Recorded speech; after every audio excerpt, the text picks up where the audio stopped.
नमस्कार, मी नुपूर म्हणजे स्वराज्याची खार आणि आज आपण सर करणार आहे जुन्नर भागातील सर्वात उंच असा ढाकोबा।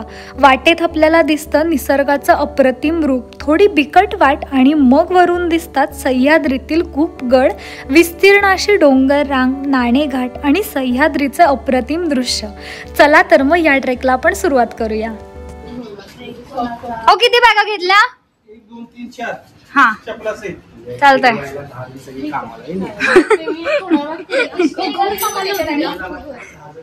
काय नको नको बस घर कामाला होती, अख्खं घर सकाळपासून मागच फिरत बसायचं। ही घेतलीस काय ते घेतलीस काय असू दे, मी करून देणार। चला आणि काय सामान माझं राहायला घ्यायचं।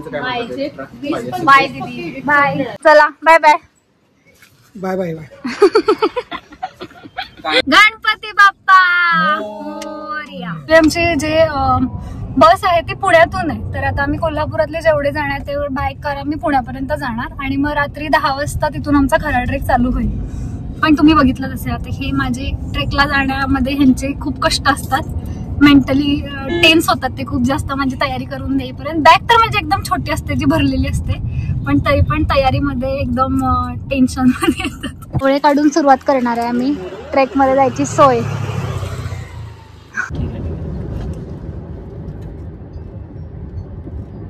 ट्रेकची सुरुवात आहे आणि पराक्रम केला असं होणार नाही। पायावर बॉटल पडली आणि त्याच्यामुळे बोट सुटलंय, पण बघूया काय होतंय।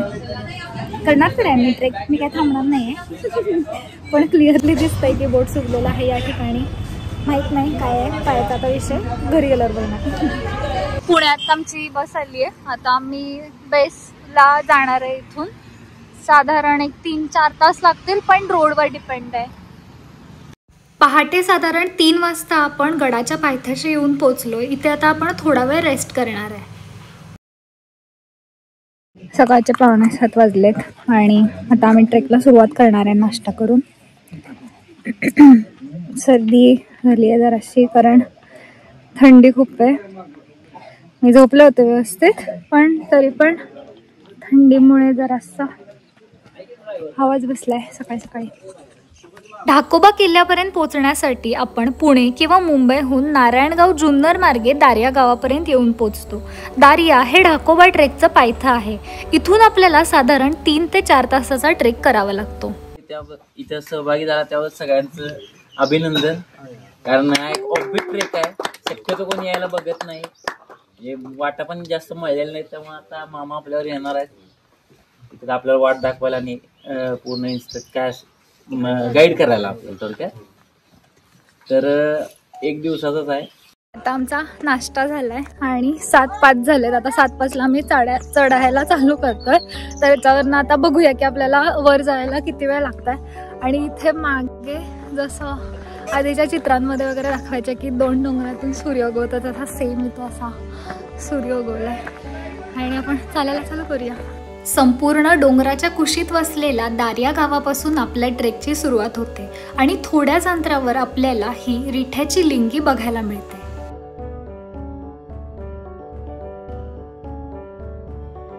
नमस्कार, मी नुपूर म्हणजे स्वराज्याची खार आणि आज आपण बघणार आहेत ढाकोबा शिखर, जे जास्त कोणाला माहीत नाही आहे, म्हणजे ऑफबीट ट्रेक आहे, तर इथल्याच गावातले आहेत जे आम्हाला लीड करताय। ट्रेक सुरू होताच निसर्गाचं सौंदर्य मनाला भुरळ घालायला सुरुवात करते। हे समोर दिसतंय हे धुक्यात हरवलेलं दारिया गाव आहे आणि आपल्याला इथून 360 डोंगरांचा व्ह्यू दिसतोय। आपण थोडीशी चढाई करून आल्यानंतर हे प्लेन असं आहे आणि मग परत आपल्याला हे डोंगर असे क्रॉस करत आपल्याला वर जायचंय। मध्ये मध्ये धबधबे लागतायत मस्त, आजूबाजूला पूर्ण डोंगरांनी वेढलंय। मागे धुकं आहे, मागे सूर्य पण आहे। जास्त ऊन व्हायच्या आत आम्हाला वर पोचायचंय, मगच आम्हाला व्ह्यू बघायला मिळेल। चांगलं नशीब आहे, कारण पाऊस पण नाही आणि धुकं पण नाही आहे, त्यामुळे वर गेल्यानंतर बघूया। खूप इथून खूप गड दिसतात। ट्रेक हा मध्यम अवघड प्रकारचा आहे, पण वाटेमध्ये हिरवी झाडं, झुळझुळणारे ओहोळ, पक्ष्यांचे आवाज आणि थंड वारा यामुळे एकदम जादुई अनुभव यायला सुरुवात होते।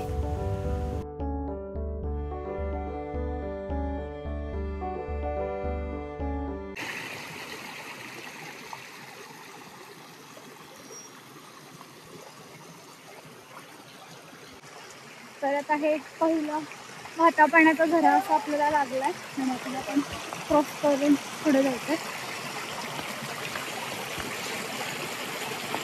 इथून चल, इथून अशी चल ना दगडातून समोर. काय ये मी पकडू काय तुला? हळूहळू चांगलंच ऊन लागायला सुरुवात झाली होती.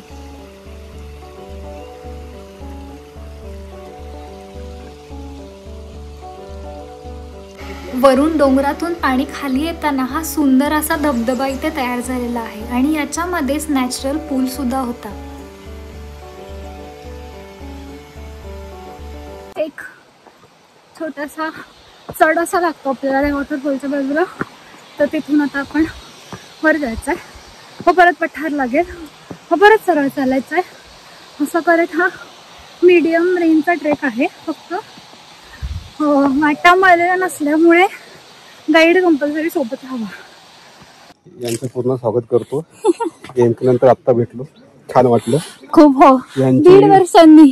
प्लीज सबस्क्राईब अँड काय म्हणतो त्याला, शेअर. एकदम चढण अशी आहे, थोडंसं दम लागला.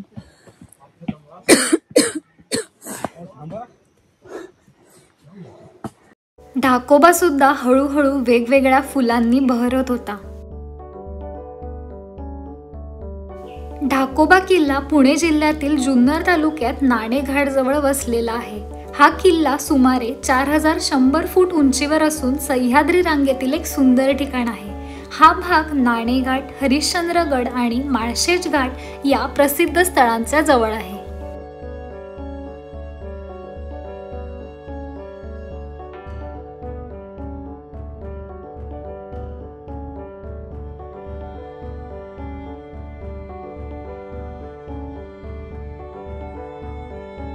मार्गावरून वर जाताना काही ठिकाणी उतार आणि खडतर चढ लागतात.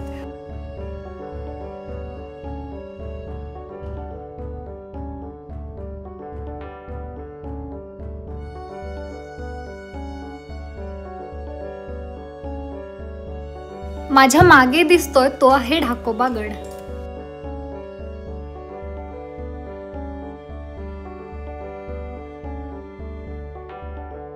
अर्ध्या वाटेतूनच खाली नाणेघाटाच्या दऱ्या आणि सभोवतालचे डोंगर दिसू लागतात. जसे जसे वर जाऊ तसा वाऱ्याचा वेग वाढायला सुरुवात झाली होती.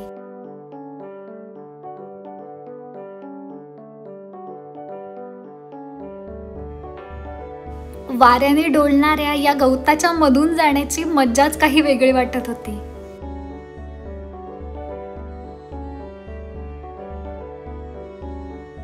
इतर किल्ल्यांप्रमाणे हा किल्ला लढाईसाठी वापरला गेला नसला तरी याचं धार्मिक आणि भूगोलिक महत्त्व खूप आहे. ढाकोबा हे स्थानिक आदिवासी आणि गावकऱ्यांचे कुलदैवत मानले जाते.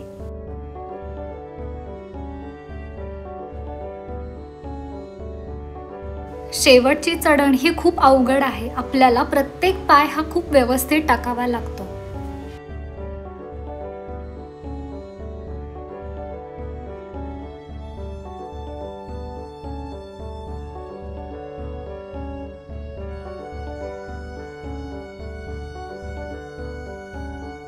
नाणेघाट आणि माळशेज घाट हे जुने व्यापारी मार्ग असल्यामुळे ढाकोबा किल्ला हा त्या मार्गावर नजर ठेवण्यासाठी आणि चौकी म्हणून वापरला गेला असावा. छत्रपती शिवाजी महाराजांच्या काळात या भागातील अनेक किल्ले जसं की हरिश्चंद्रगड, नाणेघाट परिसरातील किल्ले हे मराठा साम्राज्याच्या ताब्यात होते.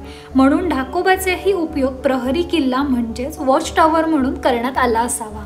ढाकोबा जो शिखर आहे तो सर केला आणि हे मामा आमचे गाईड होते. मामा तुमचं नाव आणि वय? वय 50 आपला वय 75 झाले. हा, आणि तुम्ही किती वर्ष करताय हे? कमीत कमी 10 वर्ष झाले असतील.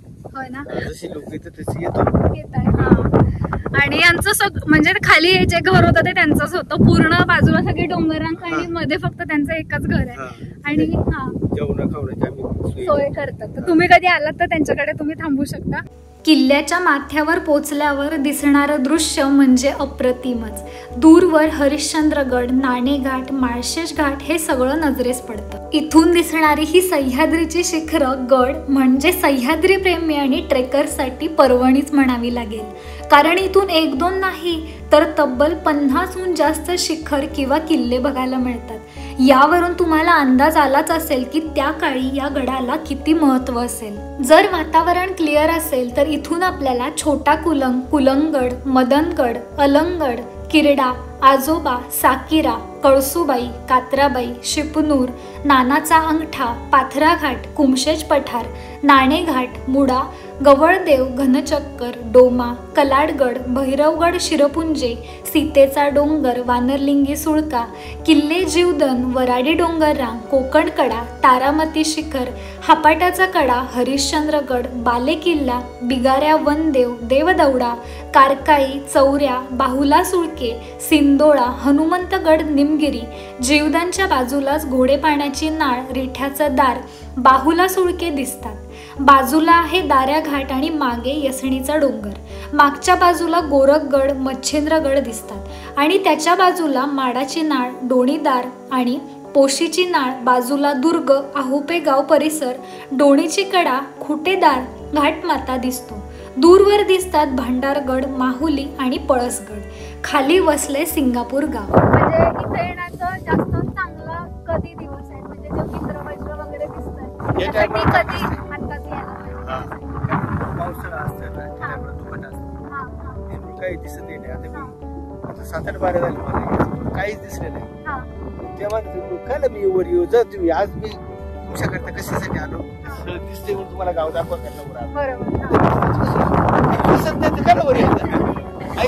किल्ल्यावर आजही जुन्या भिंतींचे अवशेष, पाण्याची टाकं आणि विटांचे तुकडे दिसतात. हे त्या काळातील वास्तुशैलीचं आणि लोकांच्या दैनंदिन जगण्याचं प्रतीक आहे. म्हणजे हा शिखर आहे त्यामुळे इथून तुम्हाला 360 व्ह्यू दिसतं खूप साऱ्या गडांचा, खूप साऱ्या शिखरांचा. त्याच्यामुळे हा एक ऑफ बीट ट्रेक तुम्ही म्हणू शकता. आणि मस्त असं सह्याद्री दिसतं. खूप वर आहे, केसांवरून कळत तसं असं वरचं आमचं नशीबच खूप चांगलं आहे कारण धुकं नाही आहे त्यामुळे आम्हाला बऱ्यापैकी लांबचं रेंज दिसत आहे. ट्रेकर्ससाठी ढाकोबा किल्ला म्हणजे एक स्वप्नवत ठिकाण. इथे आल्यावर मनाला एक वेगळीच शांतता मिळते.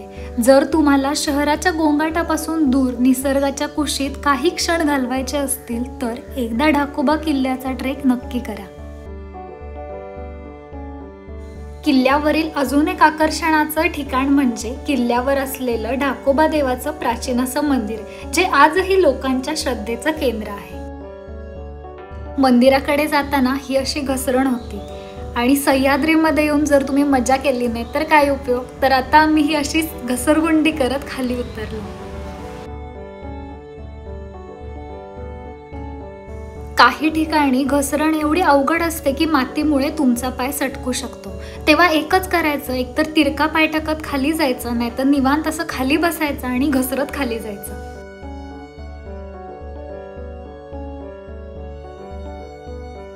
जर तुम्ही उभा राहून उतरण्याचा प्रयत्न केलात तर पाय मुरगळण्याची किंवा तुमचा तोल जाण्याची शक्यता जास्त असते. निसर्गाचं हे रूप तुम्हाला सह्याद्रीच्या प्रेमात पडण्यापासून अडवूच शकत नाही. या गवतांमध्ये असं निवांत पडण्यापासून मी स्वतःला आवरूच शकले नाही. तर मी इथे थोडासा वेळ मजा केली आणि आता मी निघालो पुढच्या प्रवासाकडे.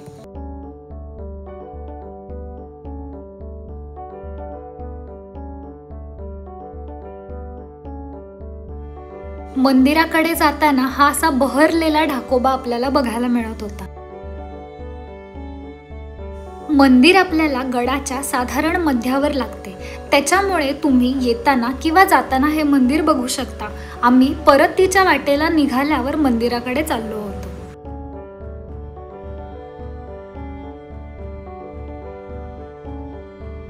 या गर्द अशा झाडीतून वाट काढत पुढे पुढे जाणे म्हणजे तुम्हाला एक वेगळाच अनुभव मिळत असतो. आम्ही मंदिराच्या निम्म्या वाटेपर्यंत पण पोचलो नाही तोपर्यंत आमचे गाईड म्हणजे आजोबा मंदिरापर्यंत जाऊन पोचले होते. एक डोंगर उतरल्यानंतर प्लेन पठारसं लागेल आणि नंतर आपल्याला जंगलातून वाट काढत मंदिराकडे जावं लागतं.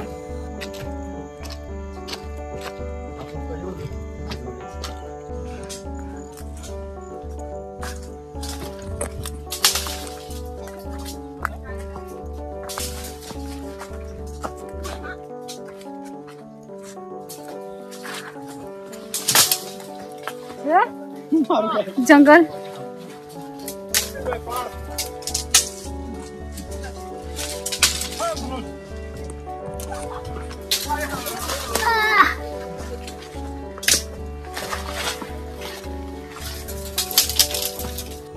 वाटेत आपल्याला हा छोटासा खेकडा बघायला मिळाला.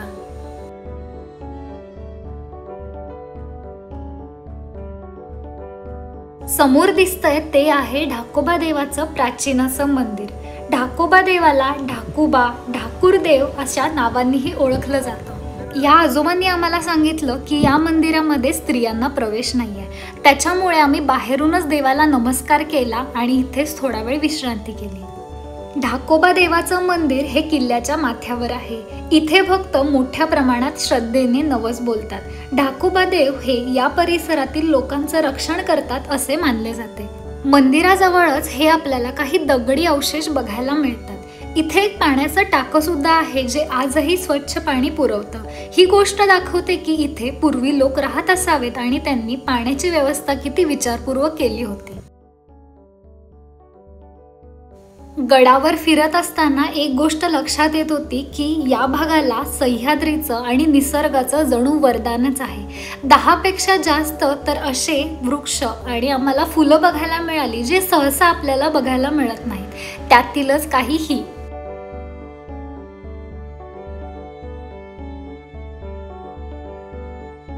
पावसाळ्यात पाण्याचा प्रवाह कमी करण्यासाठी ते जागोजागी बांध घातले होते, पण इथे पाण्याची काहीच कमी नाहीये. त्याच्यामुळे ट्रेकर्सला इथे शुद्ध पाणी प्यायला मिळू शकतं. निसर्गाने स्वतः प्लॉट करून त्याच्यामध्येही झाडं लावल्यासारखं दिसत होतं. आता आम्ही परतीचा प्रवास करतोय. परतीचा प्रवास करताना आम्ही चाललो होतो गुहेकडे आणि समोरच ही अशी पिवळ्या फुलांची चादर दिसली. ट्रेक तर संपत आला होता, पण घरी जायचं मन अजिबात करत नव्हतं. त्याच्यामुळेच थोडं निसर्ग न्याहाळत आम्ही इथे उभारलो. ढाकोबाच्या बाजूने चढताना एक ठिकाणी आपल्याला नैसर्गिक गुफा लागते जी खडकात कोरलेली आहे. या गुफेच्या पोटातून एक सपाट माळावर वर चढता येते. गुफापर्यंत पोहोचण्यासाठी साधारण 1 तास लागतो. पायथ्याहून चढताना काही ठिकाणी खडकाळ वाट आहे, थोडी सावधानगी बाळगा. खडकावर पाण्यामुळे घसरणे शक्य आहे, त्यामुळे हवामान बघून जावा.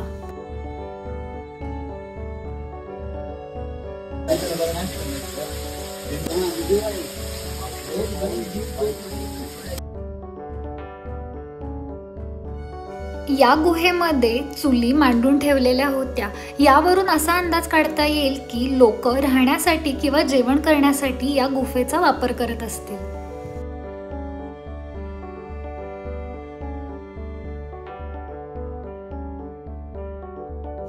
या गुफेतून दिसणारं निसर्गाचं हे दृश्य बघून आमचा थकवा कुठल्या कुठे पळून गेला आणि आमची पावलं परतीच्या प्रवासाकडे चालू लागली. ट्रेकसाठी कायम हलकी बॅगसह ट्रेकिंग शूज वापरा. पाण्याची बाटली आणि खायच्या वस्तू सोबत ठेवा.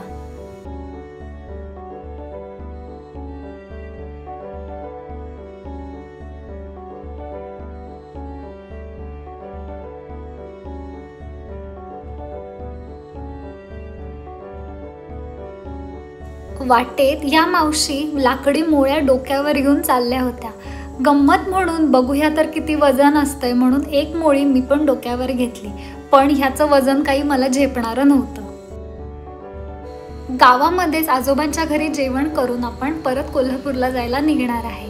आणि हे काही आहेत सुंदर असे क्षण जे मी या ट्रेकच्या दरम्यान घेतले होते. तर असा होता आपला ढाकोबा किल्ल्याचा प्रवास. तुम्हाला हा व्हिडिओ कसा वाटला नक्की कमेंट करून सांगा. लाईक करा, शेअर करा, सबस्क्राईब करा. पुन्हा भेटू अशाच एका नव्या प्रवासात. तोपर्यंत जय शिवराय.